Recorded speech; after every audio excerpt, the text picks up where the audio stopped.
दरवाजे पर जोर जोर से होने वाली दस्तक बहरा कर देने वाली थी और पूरे घर में गूंज रही थी।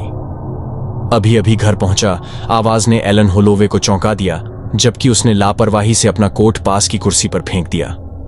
हाल ही में अपनी पत्नी को धोखा देते हुए पकड़ने के बाद तलाक हो गया। एलन अब अकेला रहता है। स्थानीय विज्ञापन एजेंट के रूप में अपने काम में पूरी तरह व्यस्त है। वह किसी भी आगंतुक की उम्मीद नहीं कर रहा था, जिससे दरवाजे पर अचानक दस्तक जारी रहने पर सवाल खड़े हो गए। नमस्ते, उसने कुछ नाराज होकर दरवाजा खोला।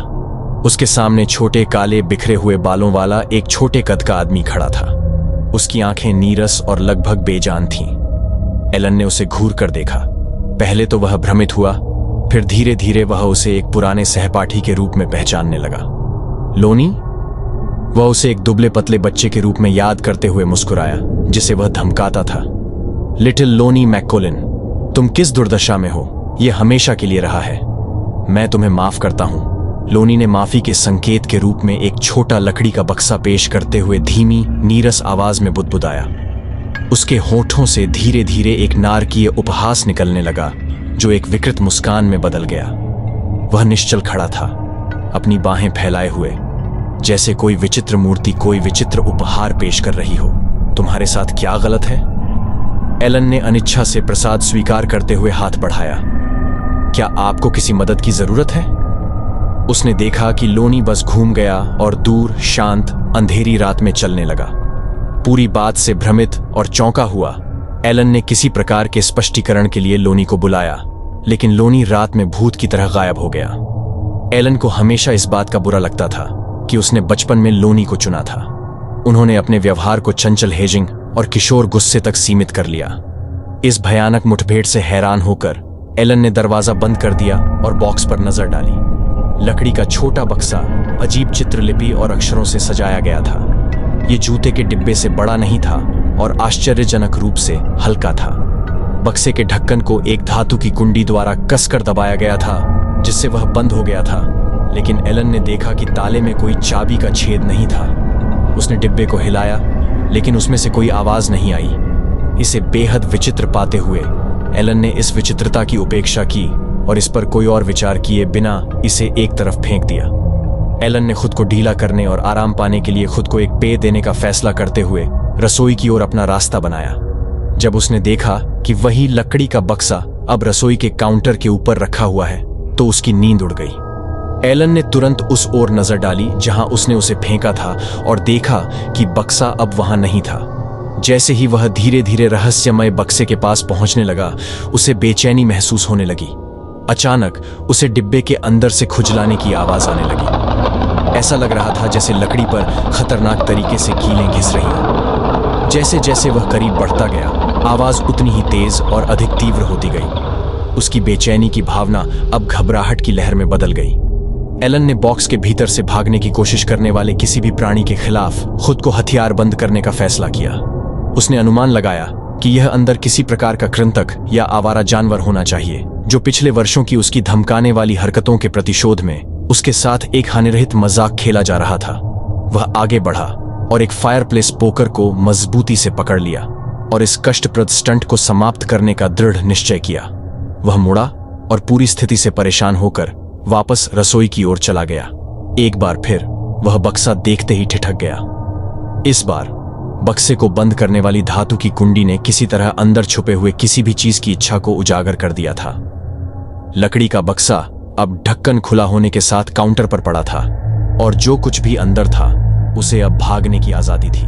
खरोंचने की आवाज तेज हो गई, जिससे अन्य सभी आवाजें दब गईं। एलन के स्थिर खड़े रहने से उसके चारों ओर हवा ठंडी हो गई। उसकी नसें धनुष की डोरी की तरह प्रत्याशा से तनावग्रस्त हो गईं। जब कमरे में गंधक की गंध भर गई तो एलन ने अपनी सांसें रोक लीं और भयभीत होकर देखता रहा कि एक हाथ बक्से की गहराई से बाहर आ रहा है। धीरे धीरे एक आकृति जैसा प्राणी बक्से से बाहर निकला। उसके अंगों के टेढ़े मेढ़े होने की कर्कश आवाज ने एलन की रीढ़ में सिहरन पैदा कर दी, क्योंकि वह धीरे धीरे पूरी तरह से रेंगकर बाहर आ गया। पतले फ्रेम और घने कोयले की खाल के साथ दुःस्वप्न वाला प्राणी एलन के ऊपर कपटपूर्ण ढंग से चढ़ गया। डर से स्तब्ध एलन को लगा कि उसका दिल सीधे उसकी छाती से बाहर की ओर धड़क रहा है। वह दूसरी ओर देखने और जितनी तेजी से दौड़ सकता था, दौड़ने के अलावा और कुछ नहीं चाहता था, लेकिन उसके आदिम भय ने कोई कसर नहीं छोड़ी। प्राणी की आंखें नारंगी पीली चमक और सरीसृप जैसी पुतलियों से चमक उठी, जो एलन के माध्यम से एक गंदी नजर को जला देती थी। कांटेदार कलम उसके कंधों के ऊपर टिकी हुई थी, जो जीव के लंबे और काले उलझे हुए बालों से थोड़ा ढकी हुई थी। इसने धीरे से अपना पतला हाथ उठाया और एलन की ओर इशारा किया। एक भयानक गुर्राहट के साथ प्राणी ने अपने दांत चमकाए, जिससे उसके चेहरे पर एक असामान्य रूप से बड़ी और टेढ़ी मेढ़ी मुस्कान आ गई। तेज, त्रिकोणीय और सफेद मौत की आपस में जुड़ी पंक्तियां एलन का स्वागत कर रही थीं।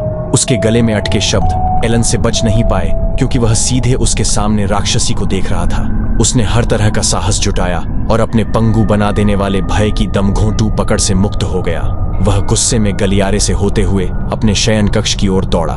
एलन महसूस कर सकता था कि उसका दिल उसकी छाती के माध्यम से धड़क रहा है, उसके कानों में युद्ध के ढोल की तरह तेज हो रहा है। उसका दिमाग यह समझने की कोशिश में तेजी से दौड़ रहा था कि क्या हो रहा है। इसे समझना बहुत कठिन था।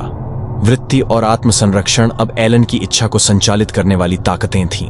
जैसे ही एलन भागने की तलाश में बेताब होकर अंदर दाखिल हुआ, बेडरूम के दरवाजे जोर से बंद हो गए। खिड़कियां कसकर बंद थीं और वह अपनी आत्मा की गहराई में जानता था कि उसके पास ज्यादा समय नहीं है। बाहर वह फर्श बोर्डों को अपने पैरों के नीचे से चरमराते हुए सुन सकता था, क्योंकि प्राणी उसके करीब आ रहा था।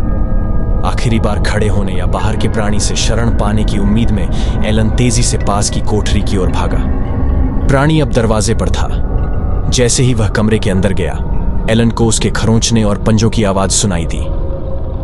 जल्द ही भयानक घिनौने काम में अकेले फंस जाने की आशंका से उसका शरीर कांपने लगा। शयन कक्ष से प्रकाश कोठरी के दरवाजे पर बने पतले झरोखों से मुश्किल से छनकर अंदर आ रहा था, जिससे अंधेरे कमरे में बमुश्किल रोशनी आ रही थी।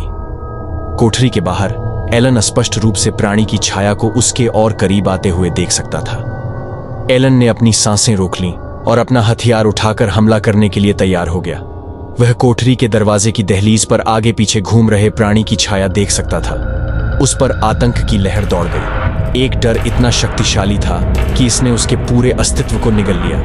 अचानक एलन का दिल रुक गया, क्योंकि उसे अपनी गर्दन के पीछे प्राणी की गर्माहट सांस खींचती हुई महसूस हुई। यह अब उसके पास कोठरी में था। भले ही वह इसे देख नहीं सका, उसके शरीर की हर इंद्रिय ने इसकी उपस्थिति महसूस की। प्राणी ने हर भयानक सांस के साथ एक धीमी अशुभ गुर्राहट निकाली। एलन के माथे पर पसीना छलक रहा था, क्योंकि आसन्न विनाश की भावना उसकी रीढ़ की हड्डी तक रेंग रही थी, जिससे हर सेकंड अनंत महसूस हो रहा था। वह घूमा और पागलों की तरह अंधेरे में जोर जोर से चिल्लाने लगा। यह कुछ ही सेकंड में खत्म हो गया। एक भयावह, दिल दहला देने वाली चीख बहरा कर देने वाली तीव्रता के साथ निकली, जिसने एलन के भाग्य पर मुहर लगा दी। दरवाजे पर अचानक दस्तक हुई। कई सप्ताह हो गए थे जब एलन की पूर्व पत्नी ग्रेस ने उससे कुछ भी नहीं सुना था। चीजें बुरी तरह समाप्त हो गई थीं और तलाक गड़बड़ हो गया था। हालांकि ऐसा नहीं था कि एलन किसी को बताए बिना गायब हो जाए। वह दरवाजे की ओर बढ़ी और एक बार फिर पहले से भी अधिक जोर से दस्तक हुई, जिससे उसे बड़ी आशंका की भावना से भर दिया गया। नमस्ते। ग्रेस ने दरवाजा खोला और एलन को वहां खड़ा देखकर दंग रह गई। एलन, आप कहां रहते हैं? हर कोई तुम्हें ढूंढ रहा है। उसके बाल बिखरे हुए थे और उसका चेहरा खींचा हुआ था, मानो कोई बड़ा अल्बाट्रॉस उसकी गर्दन के चारों ओर लटका हुआ हो, जो उस पर बोझ डाल रहा हो। उसके हाथ एक छोटे लकड़ी के बक्से के चारों ओर कसकर पकड़े हुए थे, जिसे वह धीरे धीरे उसकी ओर उठा रहा था, एक शांति प्रसाद की तरह। स्पष्ट रूप से हिलते हुए ग्रेस ने एलन पर सवालों की झड़ी लगाते हुए छोटा बॉक्स स्वीकार कर लिया।